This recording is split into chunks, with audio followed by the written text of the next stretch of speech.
Hello बच्चों, welcome to my channel Tanuja by studies. और चलिए शुरू करते हैं। कल ही हमने इसके C4 साइकिल को पढ़ा है, that is of photosynthesis in higher plants. और आगे बस एक छोटा सा टॉपिक इसका रह रहा है, which is what factor affecting the photosynthesis. ये छोटा सा हमारा टॉपिक रह गया था, तो आज इसे कवर अप कर लेते हैं और ये पूरा चैप्टर हमारा कवर अप हो जाएगा। And yes, one more thing, अभी तक मैंने जितनी भी चैप्टर्स कराए हैं, आई विल शेयर द DPP। मैं सबका लिंक, सबकी DPP शेयर करती हूँ आपको कम्युनिटी टैब में। Give me some time, I will share the DPPs and will try to share the solution key as well, so that आप लोग इसके सारी DPP सॉल्व करें तो आपको क्वेश्चन का आइडिया भी आएगा and you will be like able to do all kind of question. चलिए शुरू करते हैं without any delay. So whatever the factors which affect the photosynthesis, बात करते हैं। An understanding of factor that affect photosynthesis is necessary. The rate of photosynthesis is very important in determining the yield of plant, including crop plant. Photosynthesis is under the influence of several factors, both internal and external. The plant factor include the number, size, age, and orientation of leaf, mesophyll cell, chloroplast, internal CO2 concentration, and amount of chlorophyll, है ना। ये सब क्या है, इसके factors जो external internal, मतलब plant के जो इंटरनल फैक्टर है वो सब हमने यहाँ पे बात करी कि भाई क्लोरोफिल कंटेंट कितना है, लीफ का ओरिएंटेशन क्या है, उसका साइज़ कैसा है, और CO2 का कॉन्सेंट्रेशन कितना है। द प्लांट और internal factor are dependent on the genetic predisposition and the growth of the plant. ठीक है, उसका जेनेटिक मेकअप क्या है उस पर भी डिपेंड करता है। तो ये सब तो इंटरनल फैक्टर हो गए।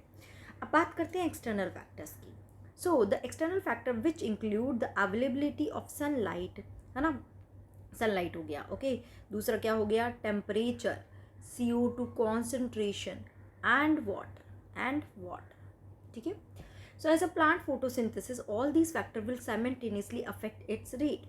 Hence, though several factors interact and simultaneously affect the photosynthesis or the CO2 fixation, photosynthesis को हम CO2 fixation भी बोल सकते हैं। तो समझ आ रही है बात, क्या कहना चाह रहा है? वो कह रहा है कि मतलब ये सारे फैक्टर ही कहीं ना कहीं इक्वली सब कंट्रीब्यूट कर रहे हैं फोटोसिंथेसिस के लिए थे।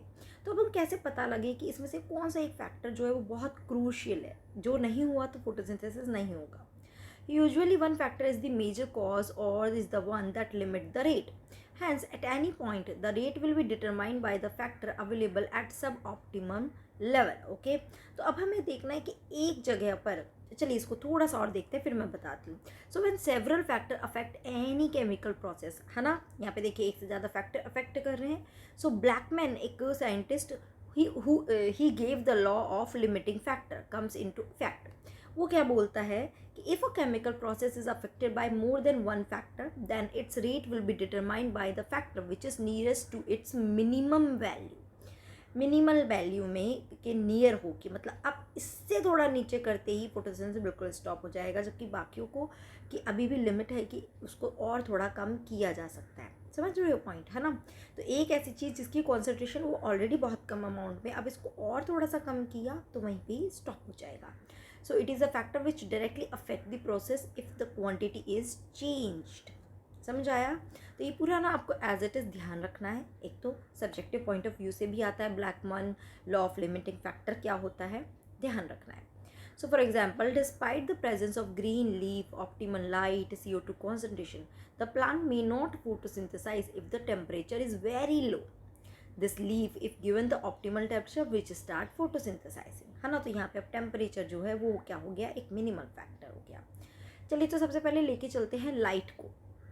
So we need to distinguish between light quality, light intensity and the duration of exposure to light. अब देखिए लाइट में भी फर्दर क्या क्या अफेक्ट कर रहा है, लाइट की क्वालिटी कैसी है, लाइट की इंटेंसिटी कितनी है, और हम लाइट कितनी ड्यूरेशन के लिए प्लांट पे एक्सपोजर हो रहा है। While discussing light as a factor that affect the photosynthesis, there is a linear relationship between the incident light and the CO2 fixation rate at a low light intensity. याद रखिए लो light intensity पे यहाँ पे क्या है, एक linear relationship मिलेगा कि जैसे जैसे लाइट इंटेंसिटी बढ़ाते जा रहे हैं, रेट ऑफ CO2 फिक्सेशन या रेट ऑफ फोटोसिंथेसिस भी बढ़ता जा रहा है। At higher light intensity, gradually the rate does not show further increase as the other factor become limiting. अब देखिए क्या बात है, इसका कहने का मतलब, अब हाई लाइट इंटेंसिटी मतलब कि हमने लाइट को और बढ़ा दिया, हाई लाइट इंटेंसिटी हो गया, तो फोटोसिंथेसिस बढ़ना चाहिए। बट क्यों? क्योंकि अब क्या है, अब उस वक्त हो सकता है न्यूट्रिएंट की अवेलेबिलिटी कम हो गई हो सकता है कि मतलब CO2 का कॉन्सेंट्रेशन सही ना हो, वाटर की अवेलेबिलिटी मतलब दूसरी चीज़ों की अवेलेबिलिटी कम हो गई हो, तो other factors will become limiting, so light तो फोटोसिंथेसिस नहीं बढ़ेगा। So what is interesting to know that light saturation occurs at 10% of the full sunlight, ठीक है। फुल सनलाइट के 10% पे ही लाइट का सेचुरेशन आ जाता है, उसके बाद फोटोसिंथेसिस आगे नहीं बढ़ता है, तो याद रखना 10% पे saturation. Hence, except for plant in shade or in dense forest, light is rarely a limiting factor in nature. Increase in incident light beyond a point causes the breakdown of chlorophyll and a decrease in photosynthesis. अब आप एक level के आगे light को बढ़ाया तो chlorophyll degrade हो जाएगा, फोटोसिंथेसिस बढ़ने के बजाय कम होने लग जाएगा, ठीक है ना। और ये बोल रहा है कि एक्सेप्ट फॉर प्लांट, कहाँ? शेड और डेंस फॉरेस्ट एरिया, क्या प्लांट को हटा के अगर हम लाइट को देखें, क्या लाइट एक लिमिटिंग फैक्टर है? तो नहीं, लाइट की तो बहुत अच्छी खासी अवेलेबिलिटी है, तो it can not be limiting, never ever, okay. But the only thing is shade और डेंस फॉरेस्ट में लाइट लिमिटिंग फैक्टर एक्ट कर सकता है, क्योंकि वहाँ पे लाइट रीच ही नहीं कर पाती है। तो समझ में आया? तो देखो हमने लाइट और बढ़ाया तो अब ये स्टेशनरी हो गया, नहीं आगे फोटोसिंथेसिस आगे इंक्रीज नहीं हो रहा है। So it means that light is not the limiting factor. आगे बात करते हैं कार्बन डाइऑक्साइड कॉन्सेंट्रेशन। तो CO2 concentration carbon dioxide is a major limiting factor for photosynthesis. याद रखना, इस पर क्वेश्चन फ्रेम हो जाता है, ठीक है ना। The concentration of CO2 is very low in the atmosphere. It's like 0.03 to 0.04%. Increase in concentration up to 0.05% can cause an increase in CO2 fixation rate. Rate बढ़ेगी, but beyond this the level can become damaging over longer period. अब इसके आगे अगर बढ़ाया तो वो एक toxic situation create हो जाएगी और वहाँ पे मतलब ये नहीं बढ़ेगा। So the C3C4 plant respond differently to CO2 concentration. At low light intensities, याद रखना, at low light condition neither group respond to high CO2 condition. Simple सी चीज़ है भाई, लाइट अवेलेबल नहीं है और हम CO2 बढ़ा भी रहे हैं, तो अब लाइट यहाँ पे लिमिटिंग फैक्टर की तरह काम कर रहा है। समझ आ रहा है ना? कंफ्यूज नहीं हो रहे हैं ना? क्या बोले, देखो सारे फैक्टर है, अब उसमें से कोई फैक्टर कम दे दिया तो वही लिमिटिंग फैक्टर की तरह बात करने लगेगा, राइट। अब यहाँ पे CO2 बढ़ा रहे हैं बट लाइट लो है, तो क्या हुआ? कुछ नहीं बढ़ेगा, ठीक है। तो कोई ग्रुप रिस्पॉन्ड नहीं करेगा CO2 बढ़ाने पे। Now at high light intensity both C3 and C4 plant show increase in rate of photosynthesis. अब हाई लाइट इंटेंसिटी पे अब हम जैसे ही CO2 को बढ़ाएं, देखिए वो क्या बोल रहा है इस वाले में कि हाई लाइट इंटेंसिटी पे आगे नहीं बढ़ता है, स्टेशनरी हो जाता है, क्योंकि other factors become limiting. But अगर मैंने हाई लाइट पर CO2 भी बढ़ा दिया, वो लिमिटिंग नहीं रहा, मैंने CO2 को भी बढ़ा दिया, तो definitely they will show the increase in rate of photosynthesis. What is important to note that C4 plant shows saturation at about 360 micromole per liter, while C3 plant respond to increased CO2 concentration and saturation is seen only beyond 450.